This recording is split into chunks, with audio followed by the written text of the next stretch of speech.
সর্বপ্রথম আল্লাহ তাআলার প্রতি ঈমান আনতে হবে। আল্লাহ তাআলা বলেন কুল হুয়াল্লাহু আহাদ, আমি আল্লাহ একজন, আমি আল্লাহর প্রতি ঈমান আনতে হবে। আল্লাহকে এক বলে বিশ্বাস করতে হবে, স্বীকার করতে হবে। বর্তমান জামানায় দেখা যায় ইহুদি নাসারারা একের অদ্বিতীয়কে ঈমান আনে, কিন্তু মুসলমান এক আল্লাহর প্রতি ঈমান আনয়ন করবে। ঈমান কিভাবে নষ্ট হয়?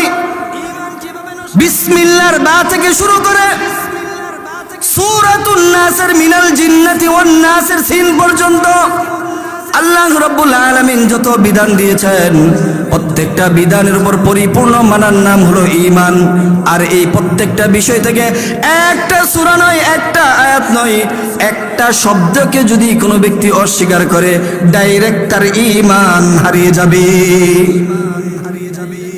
বিসমিল্লাহর বা থেকে নিয়ে মিনাল জিন্নাতি ওয়ান নাস সূরাতুন নাসের শেষের সিন হরফ পর্যন্ত এর ভিতরে যা আছে প্রত্যেকটা মানার নাম হলো ঈমান। আর এই ঈমান নষ্ট করার জন্য একটা সূরা অস্বীকার করার দরকার নাই, একটা আয়াত অস্বীকার করার দরকার নাই, একটা শব্দ অস্বীকার করলে ডাইরেক্ট ঈমান বাতিল হয়ে যাবে। যুগের পর যুগ যত নবী রাসূল জমিনের মধ্যে এসেছে, প্রত্যেকটা নবী এসে ঈমানের দাওয়াত দিয়েছেন। আর প্রত্যেকটা নবীকে আল্লাহ রাব্বুল আলামিন ঈমানের পরীক্ষাও নিয়েছেন। যেই ব্যক্তির উপর আল্লাহ রাব্বুল আলামিন ঈমানের পরীক্ষা নেন, বুঝবেন আল্লাহ রাব্বুল আলামিন ওই বান্দাকে ভালোবাসেন, এই জন্য ঈমানের পরীক্ষা নেন। মূসা আলাইহিস সালামের জামানায় ফেরাউন একদিন ঘরের মধ্যে তাকাইয়া দেখে তার ঘরের মধ্যে যেই দাসী ছিল জবান দিয়া কি জানি আস্তে আস্তে জিকির করে। ফেরাউন নজরটা ওই দাসীর প্রতি চলে গেল। ফেরাউন জিজ্ঞাসা করে, এরে দাসী, কার নাম জপতেছ? বলে, ফেরাউন, আমি আমার আল্লাহর নামে জিকির জপি। ফেরাউন ডাক দিয়ে বলে, আমি তো খুদা, আবার আমাকে সারা কার জিকির করো? এবার দাসী ডাক দিয়ে বলে, ফেরাউন শোন, তোমার যেই আল্লাহ বানাইছে ওই আল্লাহর নামে আমি জিকির করি। ফেরাউন এবার বলে, দাসী, একবার যা বলছো মাইনা নিছি, দ্বিতীয়বার আর বলবা না, কারণ খুদা তো আমি, আবার কোন খুদার গোলামি করো, কার জিকির জপ? দাসী ডাক দিয়া বলে, ফেরাউন শোন, জীবন চলে যেতে পারে, ঈমান বিক্রি করতে পারবো না। যেই মাওলা তোমাকে বানাইছে ওই মাওলার প্রতি ঈমান আনয়ন করেছি, জীবন দিতে রাজি, ঈমান ছাড়তে রাজি না। ফেরাউন তার সঙ্গ বঙ্গকে ডাক দিয়া বলে, এই দাসীর 4টা সন্তান আছে, 4টা সন্তানকে আমার কাছে নিয়ে আয়। ফেরাউনের কথা মতোই হামান্না ওই দাসীর 4টা সন্তানকে নিয়ে আসলো। ফেরাউন একে এক করে ওই দাসীর 4টা সন্তানকে টকবক জ্বলন্ত তেলের মধ্যে পুরে ফেললো। ফেরাউন ডাক দিয়ে বলে, দাসী, সারাটা জীবন আমার ঘরের মধ্যে কাটাইয়া দিলি, এবার ঈমান ছেড়ে দে, ওই আল্লাহর প্রতি, আমার প্রতি ঈমান আনয়ন কর, আমাকে খোদা বলে বিশ্বাস কর, তাহলে তোর সন্তানদেরকে ছেড়ে দিব। দাসী স্বীকার হয় না, বলে জীবন দিতে রাজি, সন্তান তো পরের কথা, নিজের জীবন দিতে রাজি, ঈমান ছাড়তে রাজি না। দাসীর কথা শোনার পর ফেরাউন একের পর এক সমস্ত সন্তানকে তেলের মধ্যে পুরে ফেললো। দাসীকে এবার ডাক দিয়া বলে, দাসী, ঈমান আন আমার প্রতি, আমি তোকে ছেড়ে দিব। দাসী ডাক দিয়া বলে, জীবন থাকতে ঈমান তোর প্রতি আনতে রাজি না। এবার দাসীকে বলে, দাসী, খুব ভালো করে বললাম, ঈমান ছেড়ে দে ওই আল্লাহর প্রতি, আমার প্রতি ঈমান আনয়ন কর, আমি তোকে ছেড়ে দিব। কোনোভাবেই দাসী রাজি হই না। এক পর্যায়ে দাসীকে হত্যা করে ফেললো। এবার ফেরাউন ঘরের মধ্যে ডাক দিয়া বলে, আসিয়া, দেখ, আমার দাসীটা আমার ঘরের মধ্যে এতদিন কাটাইলো, কিন্তু সে আমাকে খোদা মানে না, খোদা মানে অন্যজনের, এই জন্য সাইজ করে দিছি, একেবারে সাইজ করে দিছি। এবার ফেরাউনের স্ত্রী আসিয়া যে ওই ব্যক্তি সাইজ করছো না, ওই ব্যক্তি বালা কামের মধ্যেই ছিল, তুমি যে কুকাইমিয়া এই জন্য এই কাম করছো। কি বলো, তুমি তো দেখি ওই লাইনের কথা বলতেছ। তুমি তো ওই লাইনের কথা বলতেছো, খুদা তো আমি, তে আমারে বাদ দিয়ে আরেকজনের জিকির জপে, এই জন্য সাইজ করে দিছি, সন্তান সহ দাসীর এই দুনিয়া থেকে বিদায় করে দিছি। তুমি তাকে দুনিয়া থেকে বিদায় করেছো না, বরং তুমি তাকে হত্যা করে আল্লাহর জান্নাতের মধ্যে পাঠাইয়া দিছ। সুবহানাল্লাহ বলবেন না? এখন আসিয়া বলে যে তুমি তো তাকে জান্নাতে পাঠাই দিছো। ফেরাউনে কও তুমিও বুঝি ওই লাইনের। আচ্ছা তুমি কৌসান, আমি তো ফেরাউন খুদা, তে আরো কোন খুদা আছে জমিনে? আসিয়া কও তুমি কিসের খুদা? যেই আল্লাহ তোমাকে বানাইছে তিনি হলেন রব, দুনিয়ার মধ্যে অন্য মানুষকে খুদা বলে স্বীকার করতে রাজি না। ফেরাউন গেছে চেইটা, হ্যাঁ তুমিও দেখি দাসির লাইনে হারতেছ। আসিয়া খুদা আমারে মানো, নাহলে তোমারও শেষ করে দিব। ফেরাউন তার স্ত্রীকে বলতেছে খুদা আমাকে মানো, নাহলে জমিন থেকে তোমাকেও শেষ করে দিব।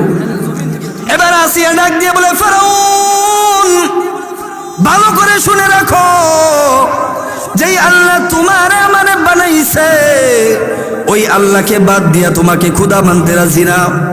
এবার ফেরাউন বলে বিবি আমাকে খুদা বলে স্বীকার করবি না, তাহলে আমার কঠিন শাস্তি ভোগ কর।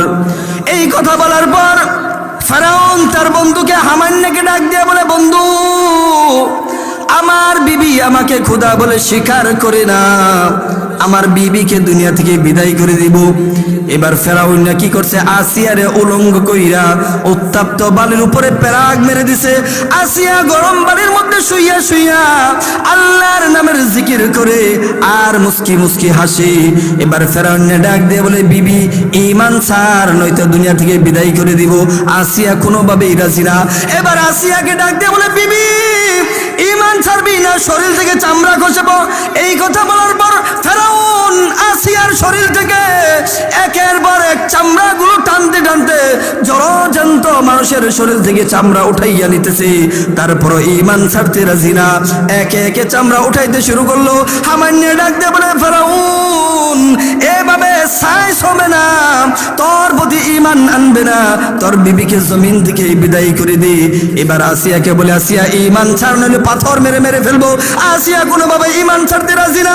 ফেরাউন ডাক দিয়ে বলে আসিয়া ঈমান তো ছাড়বি না, দুনিয়া থেকে বিদায় হয়ে যা। এবার আসিয়া এই কথা শোনার পর মুস্কি মুস্কি হাসে। এবার ফেরাউন ডাক দিয়ে বলে বিবি মরার সময় একটা সত্য কথা বলে যা, আমি তোকে দুনিয়া থেকে বিদায় করে দিতে চাই, তারপরও তুই মুস্কি মুস্কি কেন হাসস? আসিয়া ডাক দিয়ে বলে তুমি যে আমাকে দুনিয়া থেকে বিদায় করে দিবা, কিন্তু আমি আমার মাওলাকে বলেছি এরা আরশের মালিক, জীবন একবার নয় 1000 বার দিতে রাজি, ঈমান হারা হয়ে দুনিয়া থেকে বিদায় হতে চাই না। তোমার পাশে আমার জন্য একটা ঘর বানিয়ে নাও। আমি মাওলার কাছে এই দোয়া করার পর ঈমানি চোখ দিয়া তাকাইয়া দেখি আমার মাওলা জান্নাতের মধ্যে একটা ঘর রেডি করে জান্নাত থেকে শুরু করে মাটি পর্যন্ত ফেরেশতার লাইন ধরে দিছে, আর প্রত্যেকটা ফেরেশতা আমাকে জান্নাতে নেওয়ার জন্য স্বাগতম জানাচ্ছে। এই জন্য আমি হাসতেছি। তাহলে বলেন ঈমানের কত দাম, ঈমানের কত দাম। প্রত্যেক যুগে যুগে নবী রাসূল সাহাবায়ে কেরাম ঈমানের পরীক্ষা দিয়েছেন, জীবন দিতে রাজি, ঈমান ছাড়তে রাজি না। তাহলে 4টা কোয়ালিটির মধ্যে 1 নাম্বার কি পাইলাম? ঈমান আনতে হবে আল্লাহ তাআলার প্রতি। কেমন ঈমান? যে সাহাবায়ে কেরামের ঈমানের মতো আমাদের ঈমান থাকতে হবে, যে জীবন যেতে পারে, জেল হতে পারে, ফাঁসির কাস্টে ঝুলতে পারি, ঈমান ছাড়তে রাজি না। কিন্তু আমাদের সমাজের মধ্যে ঈমান চূড়া ঢুকে গেছে। প্রত্যেকটা সমাজে, প্রত্যেকটা মহল্লায়, পাড়ায় পাড়ায় ঈমান চূড়া ঢুকে গেছে। আপনার আমার ঈমানকে নষ্ট করার জন্য সর্বদাই দেখবেন এরা আমাদেরকে বিভ্রান্তি করার জন্য সর্বদাই গুনার কাজে ডাকতেছে, নেকের কাজে ডাকে না। 2 নাম্বার কোয়ালিটি হলো ওয়া আমিলুস সালিহাত, সৎ কর্ম করা, আল্লাহর নামাজ আদায় করা। আজকে আমার বিষয় হলো নামাজ, ঈমান। মুহতারাম হাজিরিন, আল্লাহ রাব্বুল আলামিন বলেন নামাজ আদায় করা আমার জন্য। এই নামাজ কায়েম করতে গিয়ে আল্লাহ নবী কত কষ্ট করেছেন। যুবক ভাইরা আমার, আল্লাহ তাআলা কুরআন ও কারীমের যত বিধান দিয়েছে নামাজ ব্যতীত সমস্ত বিধান হযরত জিবরাইল আলাইহিস সালাতু ওয়াস সালামের মাধ্যম দ্বারা জমিনে পাঠাইছে। একমাত্র নামাজটা স্বয়ং আল্লাহ রাব্বুল আলামিন তার বন্ধুকে তার বাড়িতে দাওয়াত দিয়া তারপর সরাসরি নামাজ দিয়েছেন। যত বিধান দেখেন জমিনের মধ্যে এই কোরআনের প্রত্যেকটা বিধান আল্লাহ রাব্বুল আলামিন ফেরেশতার মাধ্যম দ্বারা পাঠাইছে। একমাত্র নামাজটাকে আল্লাহ রাব্বুল আলামিন কোনো ফেরেশতার মাধ্যম দ্বারা পাঠাই নাই, বরং তার মাহবুবকে তার বন্ধুকে আরশে আজিমে দাওয়াত দিয়া নিয়া পাশে বসাইয়া বন্ধুর সাথে কথা গোপনের পর বন্ধু যখন জমিনে চলে আসবে, বন্ধু বলে আল্লাহ আমি তো তোমার সাথে সাক্ষাৎ করেছি, আমার উম্মত তোমার সাথে কিভাবে সাক্ষাৎ করবে? এই কথা বলার পর আল্লাহ তাআলা তার বন্ধুর জন্য উম্মতের হাদিয়ার জন্য নামাজ পাঠাইয়া দিয়েছেন। বলেন সুবহানাল্লাহ। আল্লাহ রাব্বুল আলামিন 50 ওয়াক্ত নামাজ হাদিয়া দিয়েছিলেন। কয় ওয়াক্ত বলেন? 50 ওয়াক্ত নামাজ। যখন 50 ওয়াক্ত নামাজ নিয়ে ফিরে আসে, পথিমধ্যে মুসা আলাইহিস সালাতু ওয়াস সালামের সাথে দেখা। মুসা নবী বলেন, ওগো আল্লাহর নবী, আল্লাহ তাআলা আপনার উম্মতের জন্য কি দিয়েছেন? বলে 50 ওয়াক্ত নামাজ হাদিয়া দিয়েছে। নবী আপনার উম্মত পড়বে না, কারণ আমি তো জমিনে প্র্যাকটিক্যালি দেখে আসছি আপনার উম্মত পড়বে না, কমিয়ে নিয়ে আসেন। এক এক করে যাইতে যদি আল্লাহর নবী 9 বার পর্যন্ত যাওয়ার পর 45 ওয়াক্ত নামাজ কমিয়ে ফেলেছেন। এবার আল্লাহর নবী মুসার সাথে আবার দেখে, বলে নবী কয় ওয়াক্ত আনছেন? 5 ওয়াক্ত। এইটাও পড়বে না, আরবার কমিয়ে নিয়ে আসেন। আমি তো আমার উম্মতকে 2 ওয়াক্তই পড়াইতে পারছি না, 5 ওয়াক্ত জমিনের মধ্যে পড়বে না আপনার উম্মত, কমিয়ে নিয়ে আসেন। আল্লাহর নবী বলে না, আমি 9 বার পর্যন্ত গেছি, এবার অনেক লজ্জা লাগে, আমি আল্লাহর কাছে আর যাইতে পারবো না, কমাইতেই পারবো না। আমরা তো নামাজটাকে নামাজ মনে করি, নামাজটা বলতে নামাজ না, নামাজটা হলো আল্লাহর বান্দার সাথে আল্লাহর একটা প্রেমের খেলা। কেমনি ভাবে? আল্লাহর নবী বলেন, যখন কোনো বান্দা নামাজে দাঁড়ায় তখন স্বয়ং আল্লাহর সাথে কথা হয়।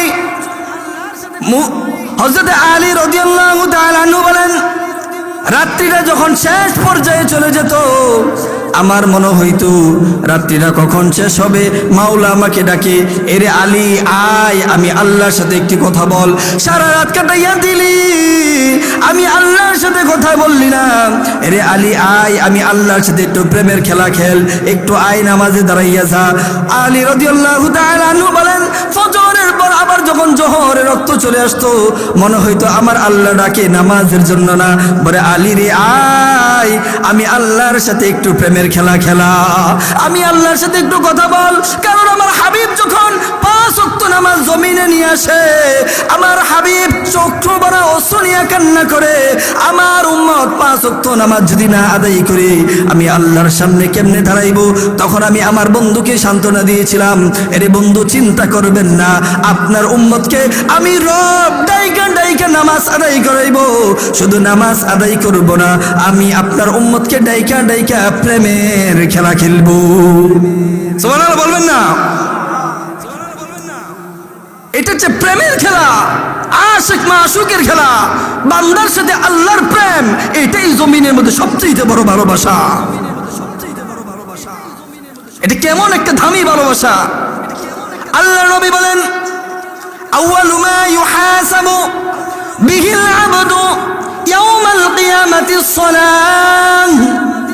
কিয়ামতের ময়দানে সর্বপ্রথম আল্লাহ রাব্বুল আলামিন নামাজের হিসাব নেবেন। জমিনের মধ্যে যা কিছু দেখতেছি আল্লাহ রাব্বুল আলামিন বলবেন না তুমি ধনী ছিলা না গরিব ছিলা, তুমি রাজা ছিলা না বাদশা ছিলা, তুমি ডাক্তার ছিলা না ইঞ্জিনিয়ার ছিলা, কোনো কিছু জিজ্ঞাসা করবে না। আল্লাহ রাব্বুল আলামিন হাসরের ময়দানে সর্বপ্রথম নামাজের হিসাব নেবেন। আরে বান্দা শুন, নামাজের হিসাব নেবে আল্লাহ। নামাজের হিসাব যদি না দিতে পারিস, আল্লাহ রাব্বুল আলামিন তোমাদের জন্য যেই জান্নাত বানাইছে এই জান্নাত কিন্তু পাওয়া সম্ভব না। আল্লাহ তাআলা জান্নাতের বিনিময় জান্নাতের পরবর্তী তোমাদেরকে জাহান্নামে নিক্ষেপ করে দিবেন। দেখেন, আমাদের সর্বপ্রথম কাজ হলো জমিনের মধ্যে নামাজ প্রতিষ্ঠা করা। যেই ব্যক্তি 5 ওয়াক্ত নামাজ জামাতের সহিত আদায় করবে, আল্লাহ রাব্বুল আলামিন তাকে 5টা পুরস্কার দান করবেন। কয়টা বলেন? পিছনে বাইরে বলেন না, কয়টা দিয়ে বলবেন? 5টা পুরস্কার দান করবেন। 1 নাম্বার পুরস্কার হলো রিজিকের মধ্যে বরকত দান করবেন। কখনো তার রিজিকের অভাব হবে না, কখনো রিজিকের অভাব হবে না। আমরা জমিনের মধ্যে যত ব্যবসা চাকরি যা বলেন সব রিজিকের জন্য, রিজিক তালাশ করার জন্য। আল্লাহ বলে গোলামি কর আমার, রিজিক তো আমিই দিব। হযরত মালিক ইবনে দিনার রাহমাতুল্লাহি আলাইহির জামানায় দুইজন ব্যক্তি আগুনের পূজা করত। তো দুই ভাইয়ের মধ্যে বড় ভাইয়ের বয়স 75 বছর, ছোট ভাইয়ের বয়স 35 বছর। বড় ভাই 75 বছর পর্যন্ত আগুনের পূজা করছে, আগুনকে খোদা বলে বিশ্বাস করছে, স্বীকার করেছে। স্বীকার করার পর একদিন ছোট ভাই বলে, এ ভাই 75 বছর পর্যন্ত তুমি আগুনের পূজা করলা, এখন একবার দেখি তো যার উপাসনা করলাম, যার ইবাদত করলাম, যাকে খোদা বলে বিশ্বাস করলাম, দেখি সে আমাকে পুরাই কিনা। এই চিন্তা করার পর দুই ভাই একসাথে গেল, একটা আগুন ধরাইয়া আগুনের মধ্যে ছোট ভাই হাতটা দিয়ে দিল। এবার ছোট ভাই দেখে যে আগুন তার আঙ্গুলগুলি আস্তে আস্তে পড়তে শুরু করলো। ছোট ভাই হাতটা টান দিয়ে সরিয়ে নিল। এবার ছোট ভাই বড় ভাইকে ডাক দিয়ে বলে, ভাই আমি তো 35 বছর ইবাদত করছি, এই জন্য মনে আমারটা পুরাইছে, তুমি তো বেশি করছো, তুমি এবার হাতটা দাও। এবার বড় ভাই আগুনের মধ্যে হাত দিল, দেখে বড় ভাইয়ের হাতও পুরাই নিতেছে। বড় ভাই বলে, 75 বছর পর্যন্ত যাকে খোদা বলে বিশ্বাস করলাম, যাকে খোদা বলে ঈমান আনয়ন করলাম, যার কে রব বলে স্বীকার করলাম, যার ইবাদত করলাম, আজকে তো দেখি সে আমাদেরকে পুরাই দেয়, তাহলে তো সে আমাদের খোদা হতে পারে না। আমরা তো এমন একজনের ইবাদত করব, এমন একজনের গোলামি করব, যার কাছে 500 বছর নারাজি, তার ইবাদত না করার পরও একবার ক্ষমা চেয়ে মাফ করে দিবেন। তিনি কে? জুড়ে বলেন, তিনি কে?